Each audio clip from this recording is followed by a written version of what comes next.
te sens penser comme moi qui fait mal parce qu'un gars senti vous en dit dans moi, encore moins.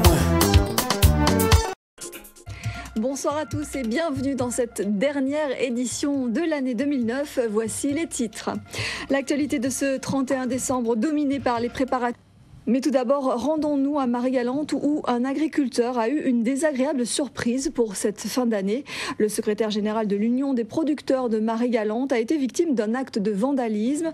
Après l'empoisonnement de plusieurs de ses animaux, Paul Dongal a constaté ce jeudi matin qu'une grande partie de sa production maraîchère a été saccagée pendant la nuit. Le reportage de Laurent Bélanger. Voilà. Et puis, en bref, ce dramatique accident qui s'est produit à Saint-François. Ce matin, un touriste qui se baignait à la Nouvelle Marina a été accroché par l'hélice d'un canot de pêche. Il a été immédiatement secouru par les pompiers et le SAMU. L'homme, âgé de 73 ans, a eu une jambe sectionnée et l'autre fracturée. Après médicalisation, il a été évacué avec l'hélicoptère de la gendarmerie vers le CHU de Pointe-à-Pitre. L'autre grosse actualité de cette journée, c'est bien sûr les préparatifs du réveillon. Et en cette période de fête, un secteur a le vent en poupe, c'est la coiffure. Les 2 dernières semaines de décembre sont des périodes phares pour les professionnels du cheveu. Les salons de coiffure sont pleins, autant du côté de chez les hommes que chez les femmes. Pour beaucoup d'ailleurs, le détour chez le coiffeur reste un passage obligé avant le réveillon, comme en témoigne ce reportage signé Sophie Vingada-Salon et Bruno Pencio-Villon.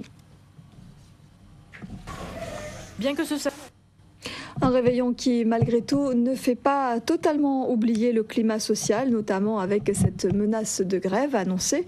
Toutefois, les habitudes festives de ce dernier jour de l'année perdurent entre mise en beauté et frilosité. Voyez le reportage de Lise Dolmar et de Paul Labéca. Et cette nuit de la Saint-Sylvestre est un moment de joie et de fête. C'est aussi malheureusement parfois la nuit de tous les débordements. Alors comment les services de santé et les services de secours se préparent-ils à vivre les heures à venir? Voici le reportage de Yasmina Lizard et de Bruno Pencio-Villon.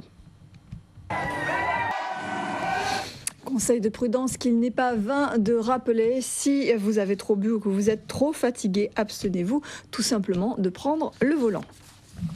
Et c'était encore le gros rush dans les magasins aujourd'hui. Pour marquer cette fin d'année, on célèbre la Saint-Sylvestre de multiples façons. Menu gastronomique ou pas, au restaurant ou entre amis. Voyons à quoi ressemblait l'ambiance de cette journée avec ce reportage de nos confrères de Télémartinique. Et les lendemains de réveillon sont malheureusement plus difficiles pour certains, ceux qui ont abusé des boissons alcoolisées ou qui ont fait un repas beaucoup trop copieux. Alors pour soulager les ballonnements et autres crises de foie, il existe les remèdes créoles. Illustration en Guyane avec Thierry Merlin et Abel Panas qui se sont rendus sur le marché de Cayenne.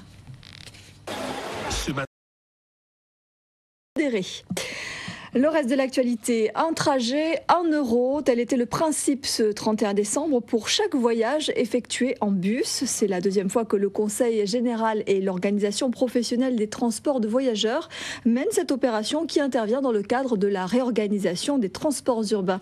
Voyons comment s'est déroulée cette opération avec Sophie Vingada-Salon et René Alidor.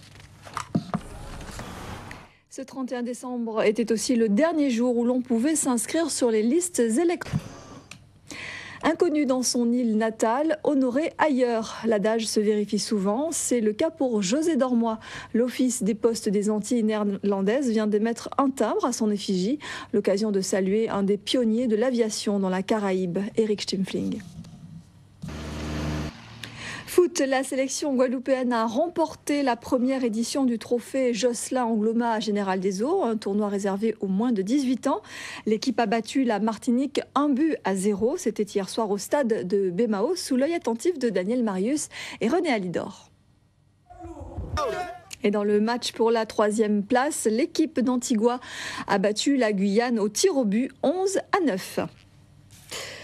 Albert Camus est mort il y a 50 ans. Il a marqué son époque par son engagement d'écrivain et de journaliste. Son livre le plus connu, L'étranger, s'est vendu à travers le monde à plusieurs millions d'exemplaires. Un ouvrage traduit en une 40aine de langues, dont une version en créole. C'est ce que nous révèlent Christian Tortel et Philippe Hernando. En 2000. Et c'est la fin de cette édition. Merci à vous de l'avoir suivi. Les vœux du président de la République Nicolas Sarkozy seront rediffusés après ce journal, ainsi que ceux de Marie-Luce Panchard, la ministre de l'Outre-mer. Demain soir, à même heure, nous vous diffuserons les vœux du préfet de la Guadeloupe et des présidents des conseils régional et général. À 20h40, l'hommage à Gérard Lavigny, suivi à 21h15 d'un divertissement proposé par RFO. Quelle année? Une rétrospective musicale. Voilà, toute l'équipe du journal se joint à moi pour vous souhaiter une très belle soirée et un très beau réveillon. À demain, 19h.